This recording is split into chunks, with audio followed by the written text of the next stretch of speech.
دیکھیے، السلام علیکم، نحمد و نصلی علی رسول الکریم۔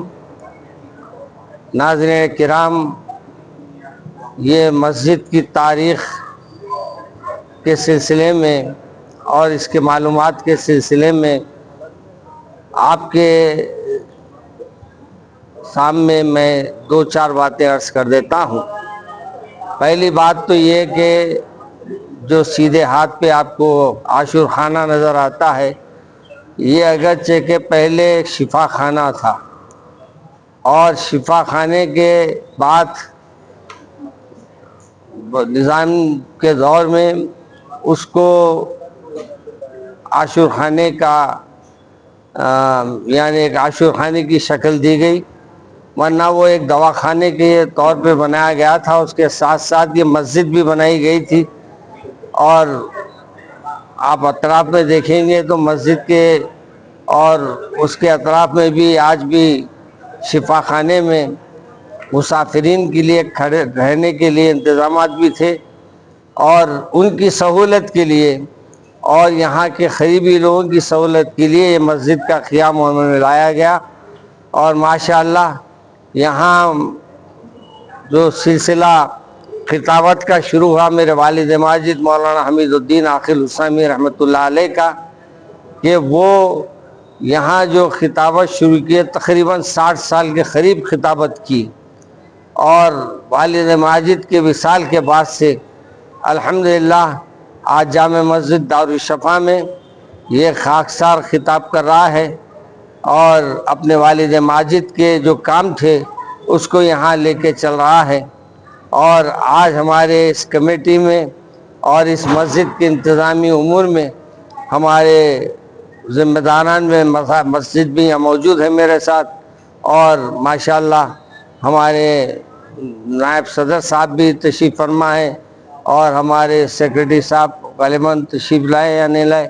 خادم صاحب وغیرہ سبھی ماشاءاللہ یہاں کام انجام دیتے ہیں۔ تو آج تقریباً 100 سال کے اوپر ہو گیا ہے کہ یہاں اللہ کے فضل و کرم سے 5 نمازیں ہوتی ہے،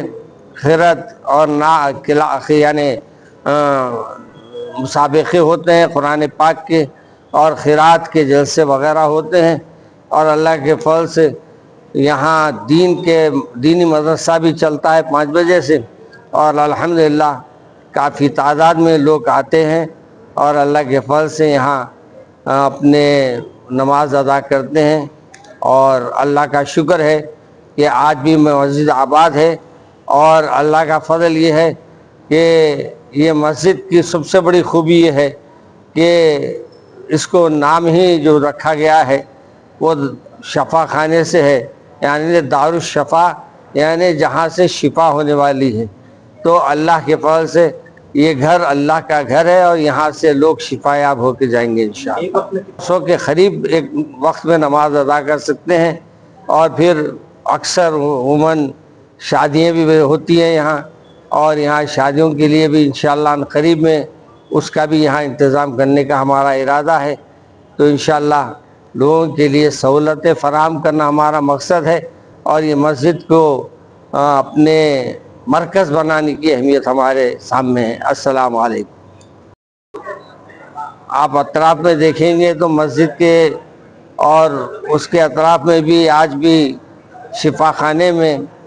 مسافرین کے لیے کھڑے رہنے کے لیے انتظامات بھی تھے، اور ان کی سہولت کے لیے اور یہاں کے قریبی لوگوں کی سہولت کے لیے یہ مسجد کا قیام انہوں نے لایا گیا۔ اور ماشاءاللہ یہاں جو سلسلہ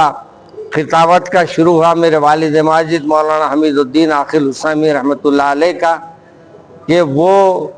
یہاں جو خطابت شروع کی، تقریباً 60 سال کے قریب خطابت کی، اور والد ماجد کے وصال کے بعد سے الحمدللہ آج جامع مسجد دارالشفا میں یہ خاکسار خطاب کر رہا ہے،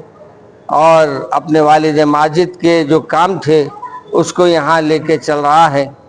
اور آج ہمارے اس کمیٹی میں اور اس مسجد کے انتظامی امور میں ہمارے ذمہ داران میں مسجد بھی یہاں موجود ہے میرے ساتھ، اور ماشاءاللہ ہمارے نائب صدر صاحب بھی تشریف فرما ہیں اور ہمارے سیکریٹری صاحب غالباً تشریف لائے یا نہیں لائے، خادم صاحب وغیرہ سبھی ماشاءاللہ یہاں کام انجام دیتے ہیں۔ تو آج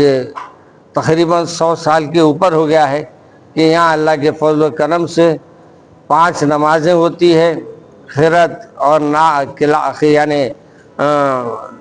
مسابقے ہوتے ہیں قرآن پاک کے، اور خیرات کے جلسے وغیرہ ہوتے ہیں، اور اللہ کے فضل سے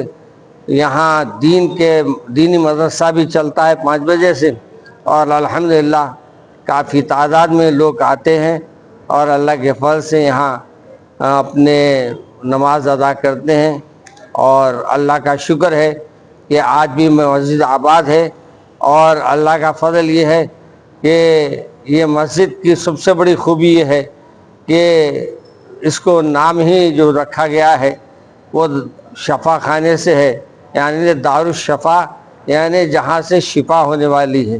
تو اللہ کے فضل سے یہ گھر اللہ کا گھر ہے، اور یہاں سے لوگ شفا یاب ہو کے جائیں گے انشاءاللہ۔ 100 کے قریب ایک وقت میں نماز ادا کر سکتے ہیں، اور پھر اکثر عموماً شادیاں بھی ہوتی ہیں یہاں، اور یہاں شادیوں کے لیے بھی انشاءاللہ قریب میں اس کا بھی یہاں انتظام کرنے کا ہمارا ارادہ ہے۔ تو انشاءاللہ